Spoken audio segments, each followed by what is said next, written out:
Abusia Sam watching, Yamwaha, Asamwajo, Ebio, Ghana TV, so any what you say about subscribe, follow, comment, now a share a family. Send a bring your latest update. Once so, once a bit me, I can be another flight. Yasam, you must be why your name one. I say, we always stand for the truth. It is on top form, and not top form Quandia, Yadaba, about Besuma, Bibia, et me, Akoso, come comment. I won't subscribe, the audience about just subscribe, follow, like, comment, and then share. And be anti me, Koso, come. And my room for your desk, that can see, and I be my above for being with me about your nature, glitter and grow cosmetics, sound so, and a general organic foods, and it's in a Teba Center. Odian say, Abusia, DTA, what you say. Ditiye abuduane a odiko mu de ehun nya papa because you know the big na so say aso ubenya pom de ubenya che ana se bi ubego umpom bego yade ebeka mo e de wato ho edenti eba na sanso de na bomoden udidiye na osere nkun papa tuntuma na se kokko upe hair creams ahodo body lotions de ebe oya half cast crowd de se bomoden na afi ene glitter and glow for eni enkita ho nya nkun papa ne bi efa eka wo we de afi se honam de ente se ntoma na wakwa akosere uwie nsusu ana wakwa akode ayare hwe papa e de afri aye tina Teba Center for akache mo metima boase ne bia betimi akoso kama abusia medin ya mejeso mede mosonfo na K Jesse na enne na yebusa se aso ECG afi ye nka ne ho adwuma na se ye bronkofo asem ni nie na busia ansa na no ma ye na ne ho sima wate ase ye basisi ya me wo London baby am wo ye Walthamstow wo we hie nkun yi bi se wo Manchester wo Birmingham wo Northampton, wo Southampton, Milton Keynes. Outside London baby. Wo contact me mami wusu anase Helena. Baby a wo bia so far as I wo betua wo postage. Ye be postu e de abrel. Se wo ye kokko, se wo ye tuntum, wo ye hone ho. Kala bia wo ye wo bi ho ye fita. Be enkun bia wo pe bia wo benya bi. Ana obi wo ha wasra I had nkum no odin no na ma ne kala no ne body na ye basa hydroquine no asai kala no na se wunya glitter and glow na wo start beginning no wo be hu se repair wo kala no wo be ye kama wo be ye kama say de mi gina hoy small girl hey enkuno baby nya fe na wo betete samna asra wo ho obi wa na nso oben ye wo na nso oben cream ye wo can I say stretch marks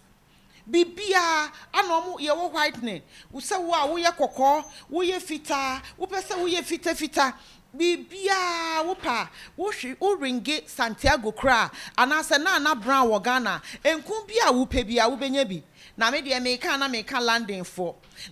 for contact me baby a wo bia me de bebrel me wo fie me de fie 24 hours enti anytime bia wo pesa wo frame me numbers me enu nyina so a baby a wo bia de how bia wo ka kire me a me sort problem na ma glitter and glow na ye wi ani aba organic product so konkonte enkatie rere ende esese kwa de wache powder ye wo prekese powder ye wo ginger powder ye wo honey wo ho bibia konkonte ye echese enwo zomi everything bibia wo de wo hwehwe sa product ya Ghana hwehwe na brown anase Mr Santiago eba London so a contact mami wusu ya Helena baby a wo bia no ye di bi bebro bibia wo ho wache powder kran so e wo ho enti bibia ni ho a wo hwehwe a won sanka enti ni nyina ye glit and glow abusia Sam akwa baby o Ghana TV asuni wo de ne say first time ni dia bomodern subscribe follow comment na share na bibia ntimi nkoso kama medin ya mejeso medin na K Jesse abusia yin ana ye wiom hye ne de wo mu ne say ye tu fa akokopie mu e wo central region finfin mantem ka so a ai ene ne important mu ne ho ana chese apomde adwuma eni ba medical doctor wo kire mu a wo de na ma ne hunu aba da mbonten pa na utumi say ECG for na nsin ye se chese wa wo de ka no ye bodura wo fie pepepe na chese ye hwehwe wo meters mu wo de ka na se bia illegal connection de na chese ye de ogina mranim na no ana chese ECG for yi o mo ne tax force for e bo modern kokopie medical doctor ifie se apomde adwuma eni adaroma ye de ye adwuma se nyinam ka ne adwuma yefo ye ba hwehwe meters ahodo ne se nya wasi aye wo connection se wo fiase ne no na chese e ba to abonten se meters e wo medical doctor ifie no ba ko ye adwuma ba ko so enye adwuma chese ba ko everyday bills ne pepepe ba ko so no everyday bills ne pepepe ne no enje se ano baba ye ne akasa mentem ho ase kakra ekoko peje mu a enchiremu kakra de ba no ye chiremu asese ehwe o ma hwe akoa no ECG fo ni task force fo yi na ebusuyen senia asem ne te no ho ebe ya yenko ne fo woni ene waso yenko ne konko hwe short video mira ye ba de wo mu bia no ye de betra so e de ama ECG for ekai apake woni tie ni ente de mekano kodu no kan say oh say mi fi ana ma ba mo be check mi meter de mo nya botre mi fi ho no enkraman wo ho ente mo do mo wona me kwachiche enkraman ne che buum ansa na mo aba no say ha ho yenkofo ni bi ewre mu dada ampa doctor yi ewra inside no na ECG for ni bi ewo mu dada e na mo che mu say ni meter bo fi ho na ye mienu na ba ko wa ye illegal e na o che mu say baby onye illegal ye ono onimmra enti no onye illegal na wo mu ni say meter etosu mienu no eno no be ye say afinie e na otoye bill embada wa ko ECG form officer ewo kaso amount from wa ko ta bibi obeko bia omuti onko nebeba abibi obeko bia yesi onko nebeba nemo we say na what you mu ya ansa na onye message woni phone so say afedie ECG for omo amount from no omo ehu bebi a meter no wo omo hu ne ka nti omo de ne bill pepre no na odi message yi akire ECG for a omo wura efi ho omo si omo nti da na asema papa eka no enye no kre na onu so che mu say o challenge mu ka kire omo say ono enye djuma wa ECG meter no wa beto wa ECG for ne nka te nyina ni ono enye aboni bia bill na emba nti sa ne bill na mo da ba so ontia mo famra na ontia na omo nya de omo ka kire ne say ono wa ye illegal no eno edicordane asem ewo mu mi ni ntem edane ntokwa mi ni ka te die emo franche ni brother omo bro me paper no ne mami ono so da so wa yareta bia wo ho ono emo franche na nkasa no omo bro no from je say enye atenkuma na rewe wo ne say abra ntokwa ne ekoso no ohwa eni enya na ofre police commander wo kaswa ma ne smart police for mu bepie mu wo ho na abra task force for ekwe na asoja for ediomochi na nukwase wo mi se o kire mu se asojafo no enwura fie ho mu bi na mom ntokwa no biti ono ni nebusafo ene task force for no omo ho no abra task force for no ebo no nebusafo no so ye se omo kwa kwaje no task force so ampre omo bro mu from ente mini wo ka se die omo mi se nyina wo mara entero hospital omo di ayarehwe na ode ya di se de to aban enim se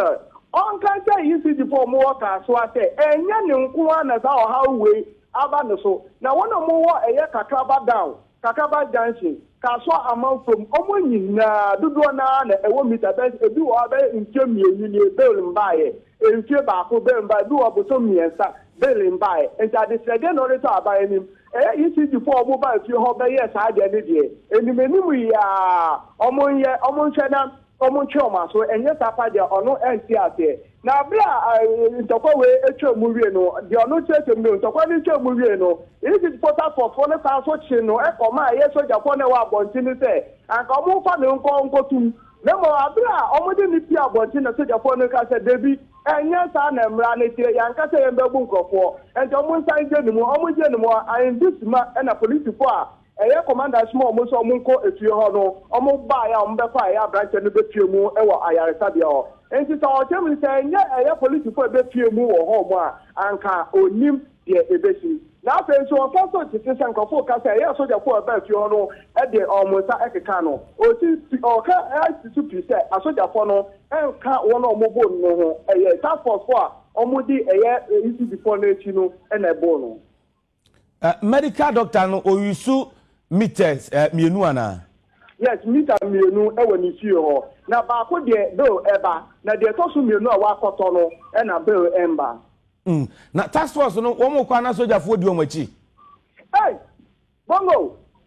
mienu ka say efi ka so be film labera camp that ECG for omo chinje amafo fie nyina so mo ba bia soja for miensa ebi wo ho a enan ba oba labera camp ha de soja for ebi omachi ye 5 and omudi issue before next year. Omuwe amount for free mu check omumite. Adentia.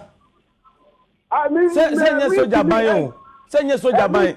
Aha, meet report and so me dem aso to for no and meeting is say bi mu wo wa say issue before no re omufi o ho omumpere momu re ti ho. Enti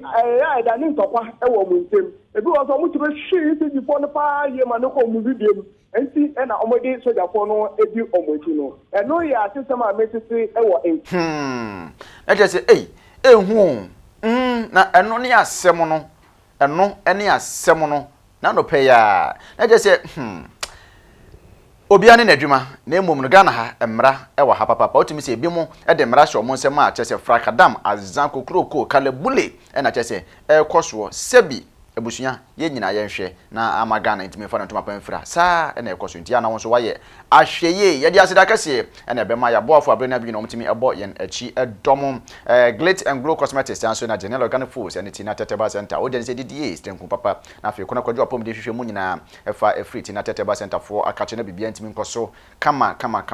ebusunya Ghana TV asuni audience subscribe follow comment and then share send be abrena your latest update no wonso wonsa ebetimi akam ya no pay awiei anwumre yi me da seda kase e na bema me producers on duty Edmond Opoku Church fucking back sanso na my son ene mame afia befi papa bi media me jeso me dem sonfo nana K Jesse Abrante. Have a wonderful good morning, good afternoon and good evening. Audience subscribe, follow, comment and share. Thanks for watching. Till I meet you again, stay blessed. Surprise!